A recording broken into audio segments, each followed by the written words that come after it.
Le invito a abrir la Biblia en Efesios capítulo 4.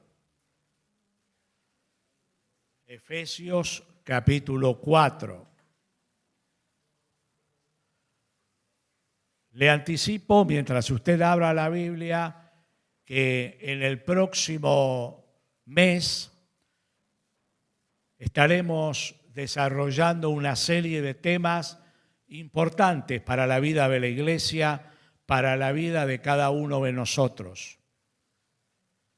Es una serie que tiene que ver con el desvestirnos de los antiguos hábitos y el vestirnos con los nuevos, con la nueva vida de Jesús.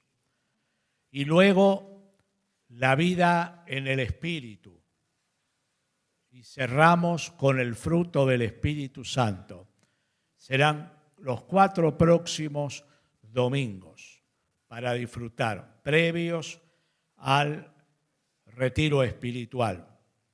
Efesios capítulo 4. Vamos a leer los primeros 7 versículos. Todo el que quiere participar puede hacerlo. Escribe el apóstol Pablo a la iglesia en Éfeso. Ahora a la iglesia en San Andrés. Nos habla por el Espíritu. Yo pues, preso en el Señor, os ruego que andéis como es digno de la vocación con que fuisteis llamados.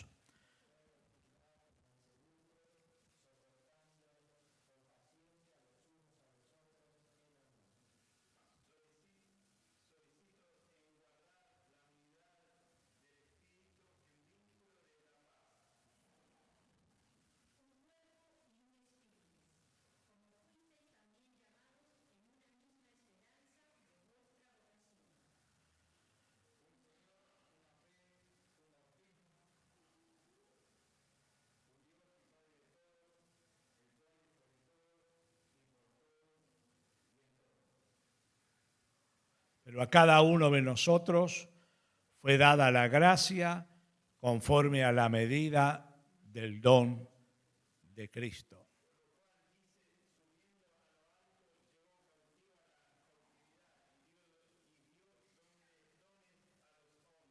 Amén.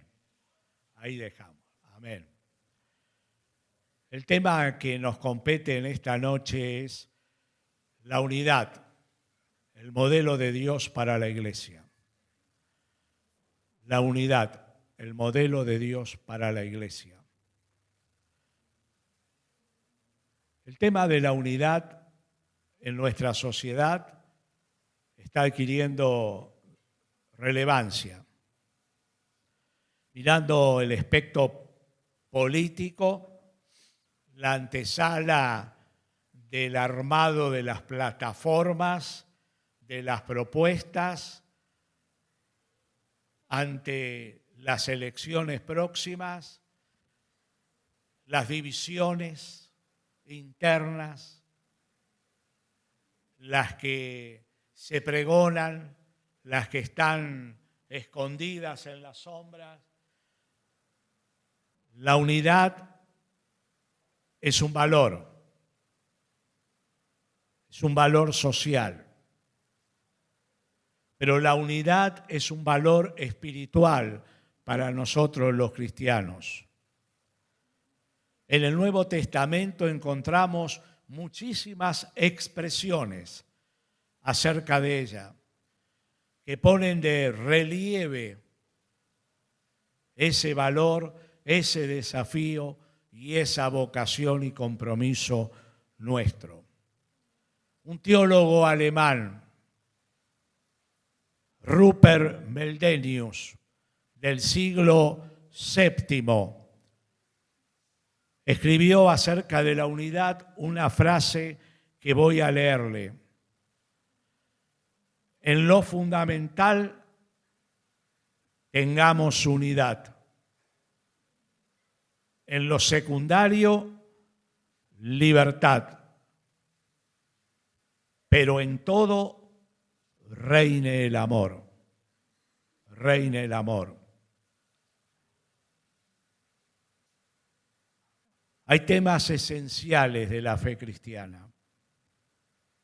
Por ejemplo, la salvación, la divinidad de Jesucristo, la vida eterna, el perdón y el arrepentimiento, la nueva vida en Jesucristo, el valor de la iglesia, de la familia, el valor de la Biblia. Esto no se discute. Es esencial a nuestra fe. Las formas culticas pueden ser muy variadas, muy diversas. No debemos dogmatizarlas, pero la esencia de la doctrina, en esto debemos tener unidad, dice Meldenius, como un valor inequívoco, irrenunciable, no negociable, jamás, jamás. Este modelo de Dios para la iglesia, que es la unidad, se lo comparto en dos diferentes aspectos en esta noche. El primero, la unidad es la condición clave que Jesucristo le pide a la iglesia. La desafía a vivir en unidad. El segundo aspecto es que la unidad es la condición esencial para la vida de la iglesia y para su misión en el mundo de hoy, para nuestra generación. Es esencial. Veamos el primer aspecto. Hay algunos marcos de referencia que hemos leído en este pasaje de Efesios. Al primer marco de referencia, yo lo llamo el marco de la fe cristiana.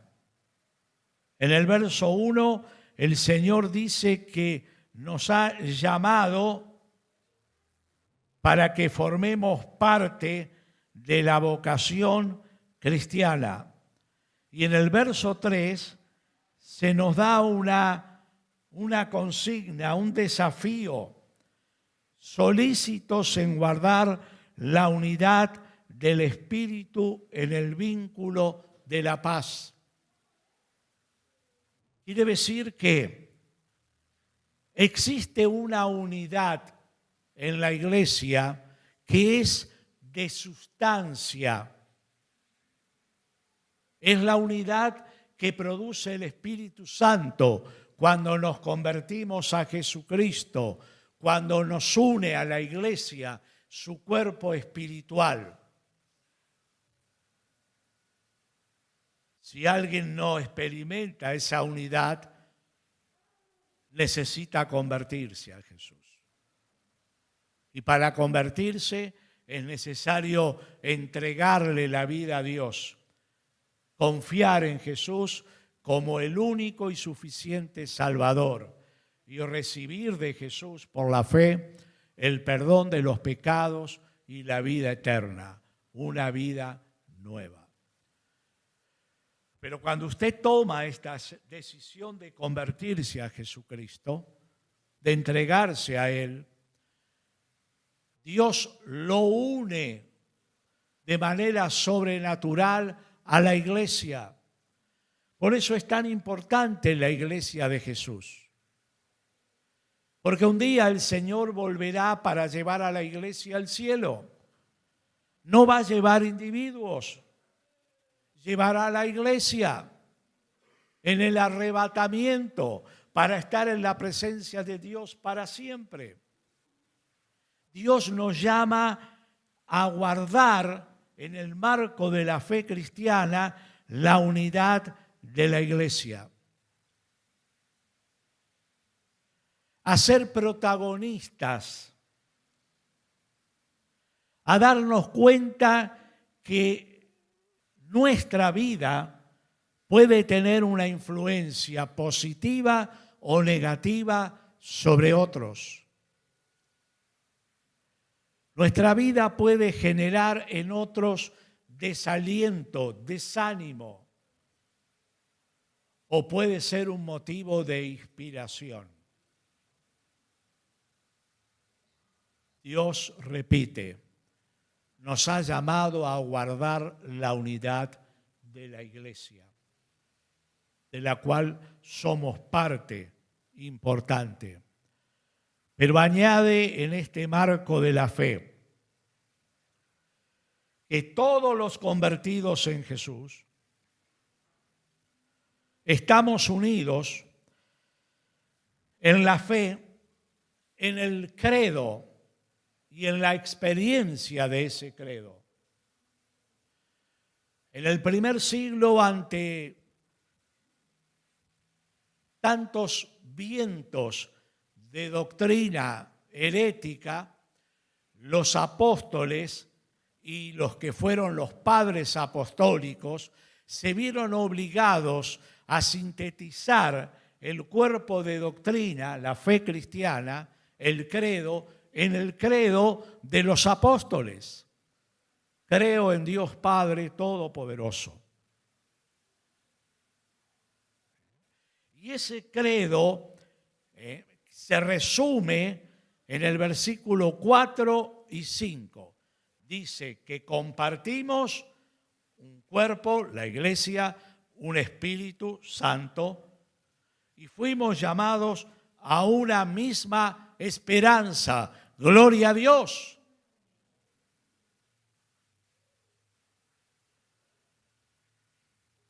Creímos y recibimos la esperanza de la vida eterna. Cuando Jesús habló a las gentes, dijo, el que cree en mí tiene vida eterna. Habló en tiempo presente, no en tiempo futuro, al cual incluiría. Desde el momento que nos convertimos a Jesucristo, recibimos la vida eterna. Luego se cristaliza en el encuentro con Jesucristo en el cielo. Pero tú has recibido la vida de Dios al creer en Él. Y somos llamados a vivir con esta esperanza. La esperanza que va más allá de la muerte. La esperanza que nos da fuerzas para enfrentar las circunstancias adversas de la vida. La esperanza que nos motiva a compartirla con otros. Jesús vive. Jesús es real. Él es el camino al cielo. Compartimos al Señor. Compartimos una fe. Compartimos un bautismo. Compartimos un Dios y Padre de todos, el cual es sobre todos y por todos y en todos. Ahora, este credo necesita ser vivido por nosotros. La sustancia de nuestra fe se tiene que convertir en nuestra vivencia cotidiana y en nuestro vínculo y relación cotidiano con Jesucristo. Ese es el desafío para cada uno de nosotros. Entonces, este modelo de Dios que está en el marco de la fe, también nos lleva al marco de las relaciones interpersonales. Necesitamos guardar la fe, pero también las relaciones de los unos con los otros. Y Pablo habla de actitudes que son positivas para cultivar sanas relaciones interpersonales, que se aplica a cualquier grupo humano, que se aplica a su familia, a su matrimonio, a su relación con sus hijos, a su relación con los hermanos, en el vecindario. Virtudes maravillosas que el Espíritu Santo de Dios produce en nosotros en una transformación interna que va a impactar luego de manera externa.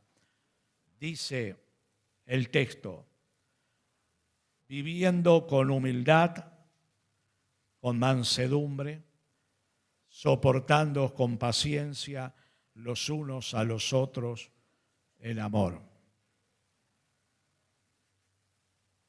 Y viviendo en el espíritu de la paz. De la paz. Quiero recalcar esta expresión. Soportándoos con paciencia los unos a los otros en amor.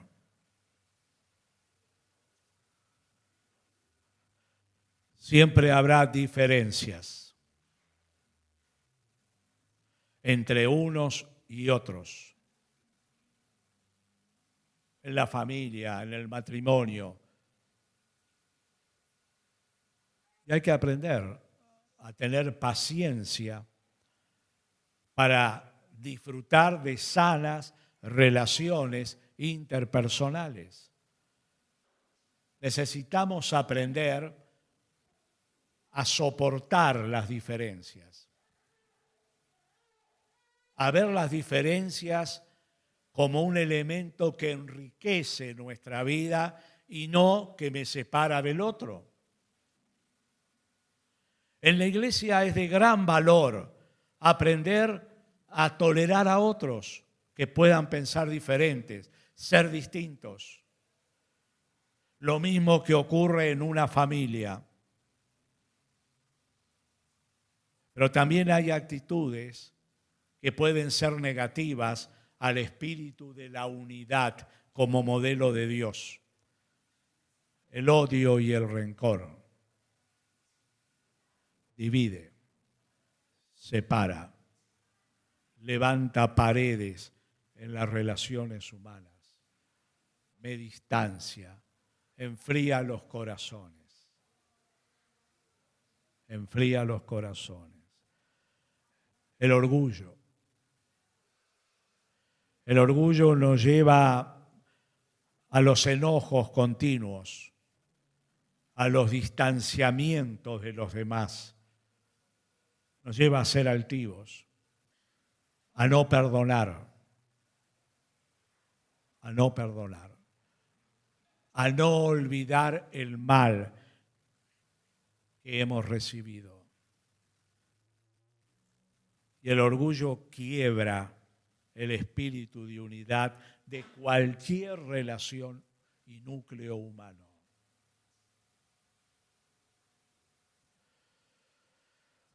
Pablo lo entiende y nos motiva a cultivar actitudes que edifican al cuerpo. Cultivar actitudes que le dan desarrollo espiritual a las relaciones humanas. Y el tercer marco que encontramos en este pasaje de la unidad es que en la iglesia existe una diversidad.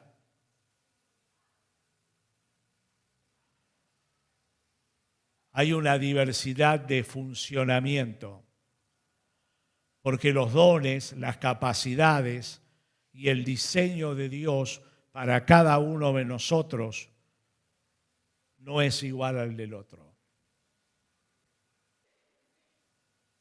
Sin embargo, esto nos lleva a vivir en una dependencia y complemento continuo.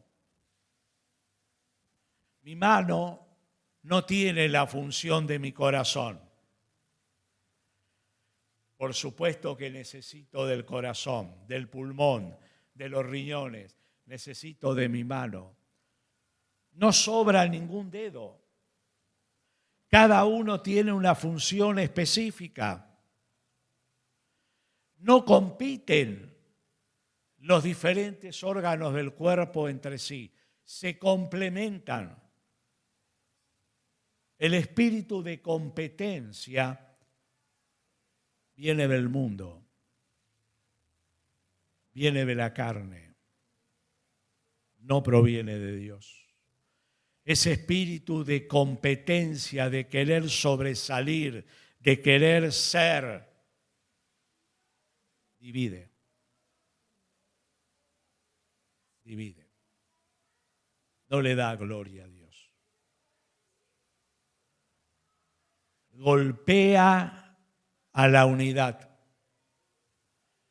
Y Pablo llama la atención a una iglesia que tenía mucha doctrina, pero ciertas falencias en su experiencia comunitaria. Fíjese que este tema de la unidad no lo repite a otras iglesias, a excepción de la iglesia de Corinto, donde era un problema grave las divisiones. Pero este es el mejor tratado que él escribe. Queridos, Dios nos salvó para que vivamos en el marco de la fe y de la vivencia y de las relaciones interpersonales con una sana unidad y con influencias positivas. Usted como hijo de Dios tiene que ser alguien que anima a otros, que bendice a otros, que motiva positivamente a otros. Usted que es un líder, tiene que ser un líder positivo, que minimiza los errores, los problemas, que no los sobredimensiona, que no tiene el dedo acusador, sino que usted en el amor de Dios tiene una influencia de bendición sobre la vida de otros. Líderes positivos, servidores positivos, cristianos positivos, tienen el espíritu de Josué y de Caleb.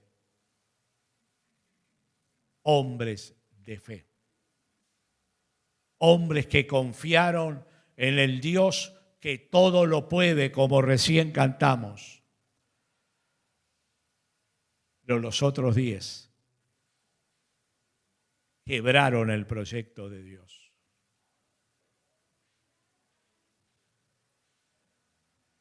$40 años se atrasó el plan de Dios de entrar a la tierra prometida, porque 10 quebraron la unidad del pueblo de Dios y arrastraron a la multitud.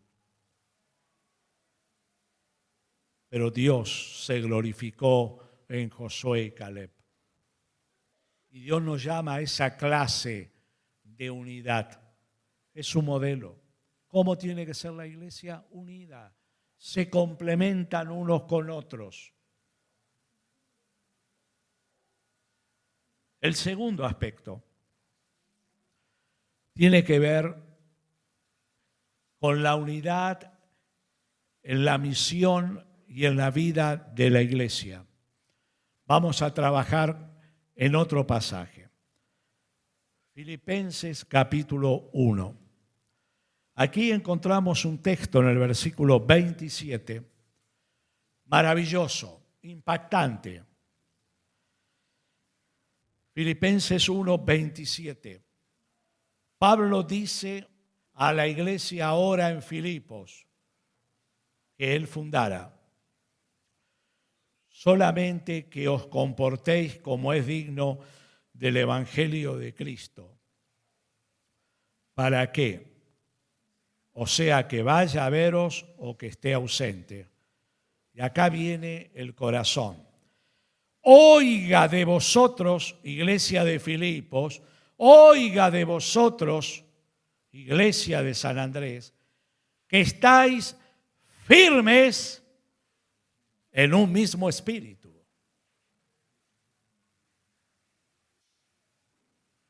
Combatiendo unánimes en un mismo sentir, con un mismo objetivo, por la fe del Evangelio. Y acá encontramos dos expresiones acerca de la unidad para desarrollar la misión de la iglesia. En un mismo espíritu y unánimes por la fe. Quiere decir que ninguno de nosotros puede tener un espíritu diferente al de la Escritura y tampoco ninguno de nosotros puede decir: yo vengo solamente para escuchar. Me gustan los cantos. Me entusiasma la música. No. Tú y yo somos combatientes unánimes por la fe de Jesucristo en la misión de la iglesia. Y Dios nos llama a vivir y a ser parte de este proyecto de Él en un mismo sentir. Ser un testigo de Jesús. Llevar el perfume de Jesús donde quiera que nos movamos no es una opción. Es una vivencia. Es una obligación. Es una celebración. Una celebración. La misión y la vida de la iglesia. Ahora la unidad en la comunión. El Salmo 133:1 dice: mirad qué bueno es ver a los hermanos juntos en armonía, qué delicioso. Yo voy a sacar dos frases. Juntos y en armonía. Es la única vez que este término aparece en la Biblia. Nunca más lo va a encontrar de esta manera expresado. Ver a los hermanos juntos en armonía lleva alegría al corazón de Dios. Trae bendición a la iglesia. Trae bendición. Porque allí envía Dios bendición y vida eterna. Y vida eterna. Ahora, ¿es fácil? Es fácil, cada uno de nosotros traemos distintas historias, tenemos diferentes reacciones, miramos de distintas formas. Es fácil, a veces hay dificultades. Y en esta misma carta a los Filipenses, en el capítulo 4, Pablo habla a la iglesia donde había dos líderes mujeres prominentes, Evodia y Síntique, y le pide al pastor Timoteo: ruego que hables con ellas para que sean unidad de un mismo sentir. Porque las actitudes de las dos han dividido la congregación.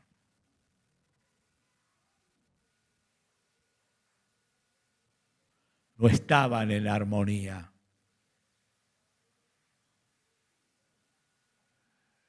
Ahora, cuando uno lee estas expresiones, lo primero que salta es entender qué significaban los nombres en el original que fue escrito, en el griego. Evodia quería decir fragancia. La pregunta es: ¿qué fragancia tenía? Y Síntique significaba afortunada o felicidad. La pregunta es: ¿cuán feliz se sentiría ella siendo causa de división?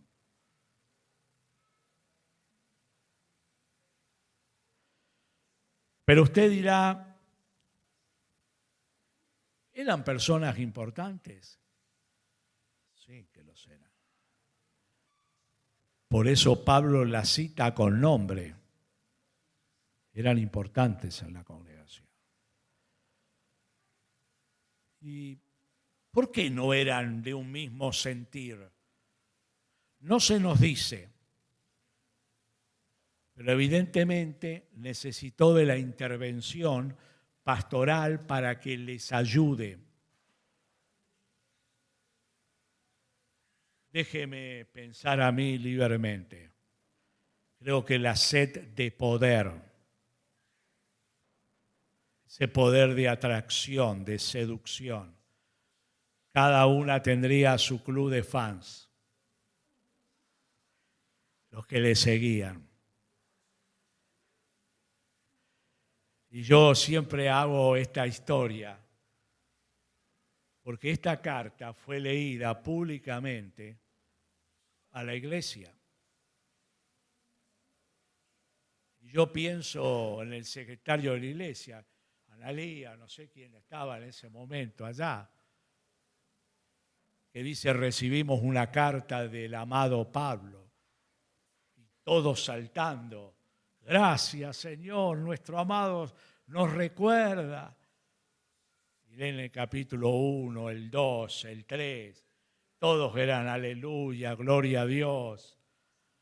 Y cuando empieza el capítulo 4, acá estaba la fila de Bodia, acá la Vecintique, empezaron todas a mirar al piso. La vergüenza cayó sobre ellos. El Espíritu de Dios las estaba señalando como causa de división y de deshonra para la obra de Dios. Mis queridos, la humildad hace que se salde cualquier clase de diferencia. La mansedumbre nos ayuda a no reaccionar de manera incontrolada, a pensar que así como el otro se equivocó, yo también me puedo equivocar. Y así como el otro necesita misericordia, yo también la podré necesitar.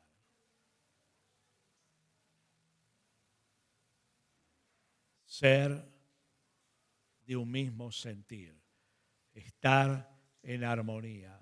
Y esa armonía nos lleva, venga conmigo al capítulo 14 de Romanos, otro versículo extraordinario. Fíjese cómo habla Pablo acerca de la unidad con sus diferentes matices. Llegamos al capítulo 14, versículo 5 y 6. Pero el Dios de la paciencia y de la consolación os dé entre vosotros, ¿qué? Un mismo sentir. ¿Para qué? Para que unánimes, ¿a cuántas voces? A una voz, glorifiquéis al Dios y Padre de nuestro Señor Jesucristo. El espíritu de la unidad afecta a la alabanza, a la adoración.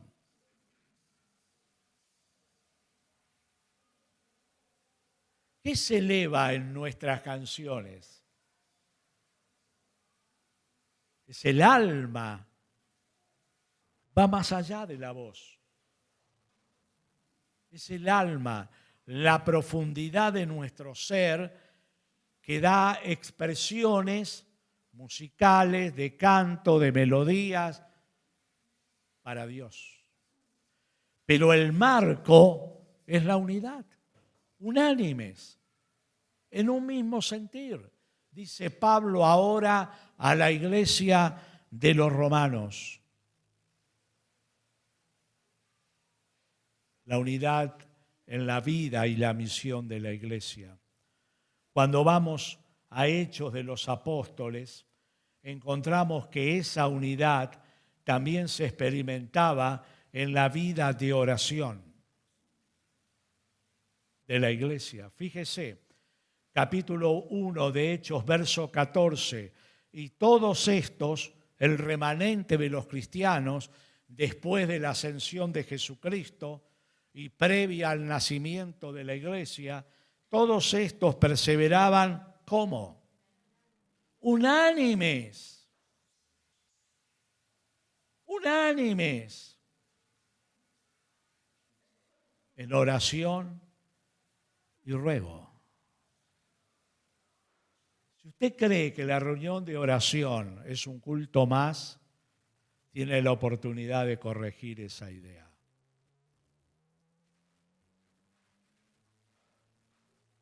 Dios se manifiesta cuando la iglesia se arrodilla y le busca como iglesia,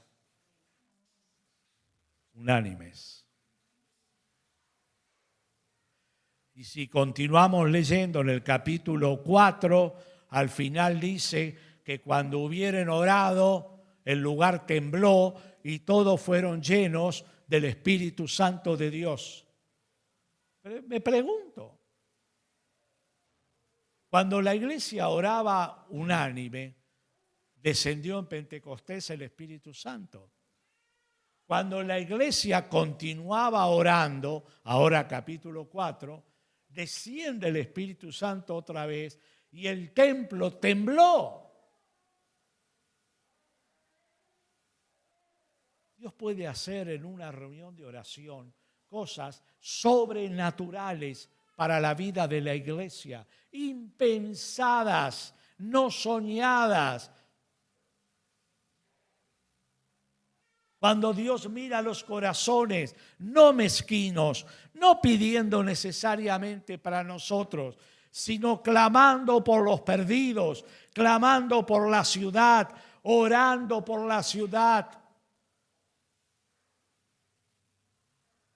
atando los espíritus de violencia que se mueven en todo nuestro país y en toda Latinoamérica. Resistiendo en oración al diablo. Es fácil decir, yo no puedo ir, orá por mí. ¿Qué valor tiene esa oración?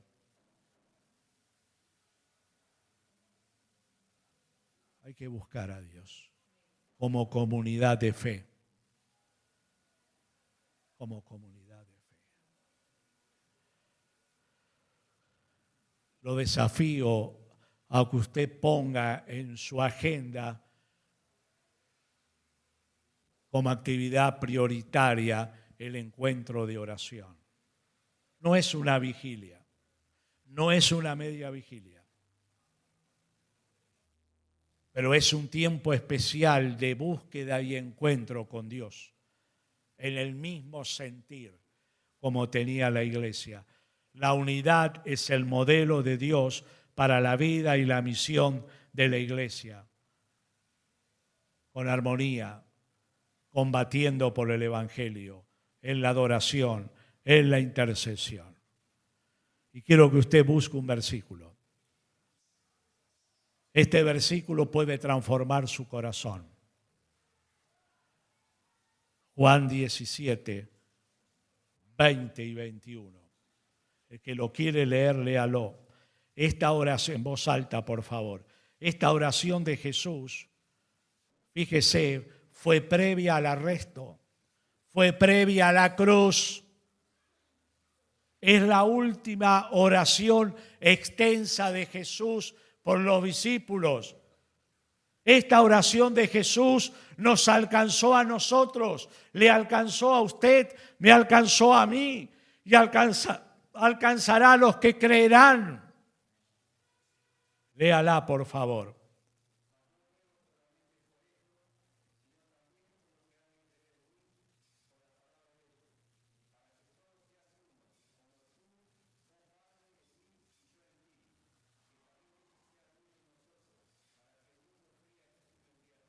Impresionante.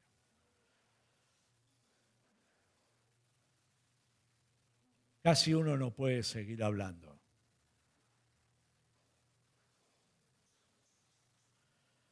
Es tan impactante lo que el Señor Jesucristo pide al Padre en un espíritu de unidad con el Espíritu Santo y con el Padre.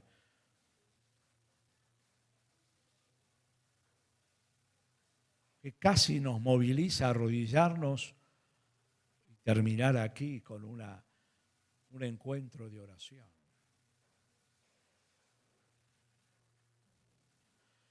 El Señor le dice al Padre: no oro solamente por estos 12 que están aquí. Sí, oro por ellos, pero oro por los que han de creer por la palabra de ellos también. El Señor daba por sentado que en el mismo sentir de unidad los apóstoles proclamarían la gloria del Cristo vivo y que ese mensaje se transmitiría por todas las generaciones hasta su regreso. Lo creía. ¿Cómo oramos? Lo creía. Padre, oro y creo que por el ministerio de estos otros van a creer. Por eso también oro. Gloria a Dios. Pero cierra este aspecto de la oración diciendo: oro para que sean uno, para que la iglesia sea uno, de un mismo sentir. ¿Para qué, hermanos? Para que el mundo crea en mí.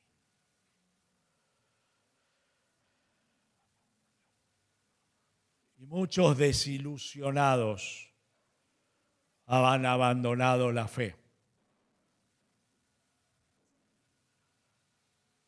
En muchas generaciones.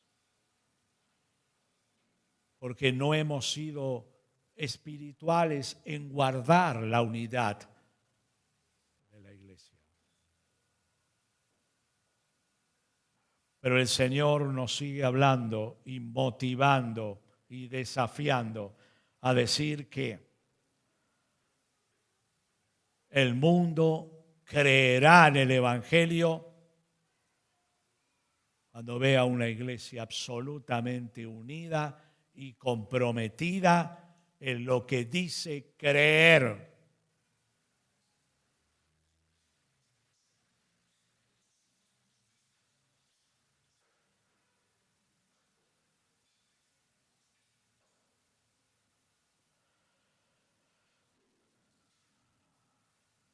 ¿Qué significa? Significa que el espíritu de unidad de la iglesia es el que impactará a nuestra generación.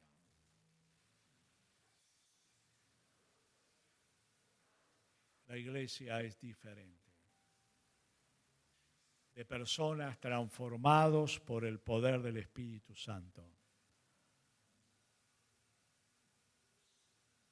De personas que aman a Dios con todo el corazón y que le obedecen. Escuche, voy a repetir.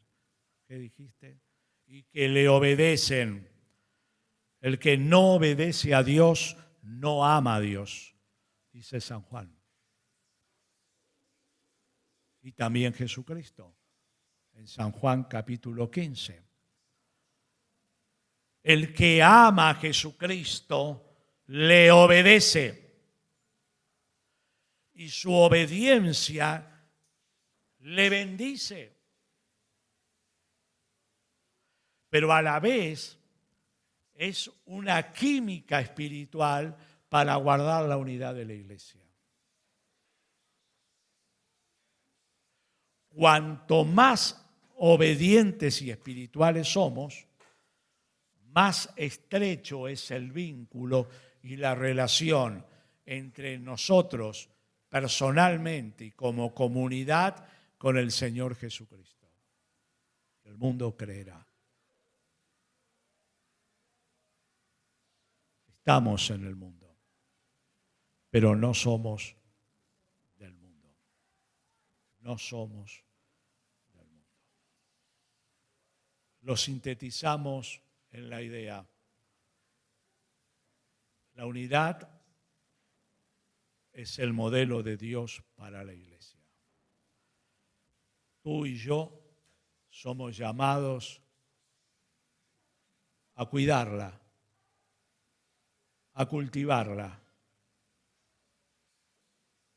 a fomentarla y a disfrutarla. Por lo cual, somos llamados a la reflexión también. ¿Qué cambios yo tengo que hacer en mi propia vida para que sea un aporte positivo para la unidad? ¿Qué actitudes necesito cambiar, corregir, abandonar? ¿Y qué actitudes y qué acciones necesito incorporar a mi vida para ser una hermana, un hermano de bendición, fomentando la unidad de la Iglesia? Seguramente usted habrá leído esta historia. Como otras aves, vuelan en bandada, vuelan en equipo. Vuelo al volar de esta forma, una detrás de otra en forma de V, en un 71% de capacidad de vuelo. Las que van detrás graznan animando a las que van delante para que tengan más fuerzas.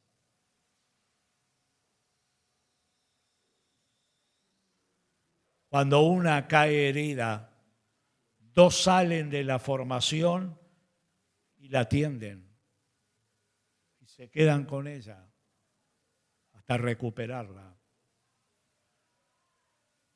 Cuando la que va delante, en el vértice delantero de la B, se cansa, va atrás de la formación y la que le sigue toma la delantera. Equipo, unidad, conciencia de comunidad en la naturaleza. Hay algunos que necesitan que lo acompañemos, que están caídos. Usted lo tiene que hacer. Si es un joven, ustedes jóvenes. Si es un adulto, ustedes adultos. Si es un niño, ustedes los maestros. Va más allá de la clasecita. Si es un hombre, aquí hay muchos.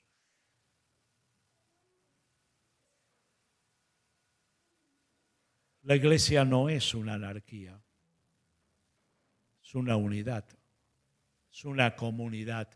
Cada cual no hace lo que quiere.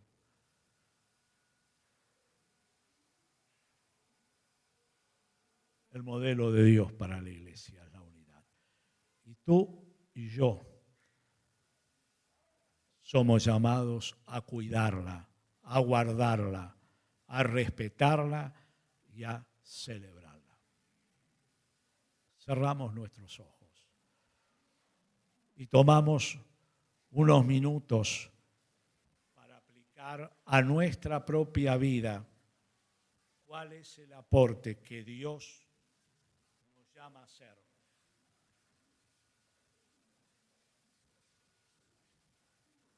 ¿Qué espera Dios de ti y de mí? No de los demás, no piensen en nosotros. ¿Qué espera Dios de ti para aportar a la unidad de la iglesia?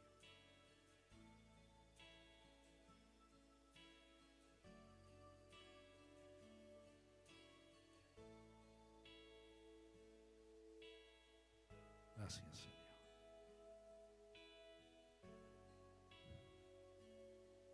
Gloria a tu nombre.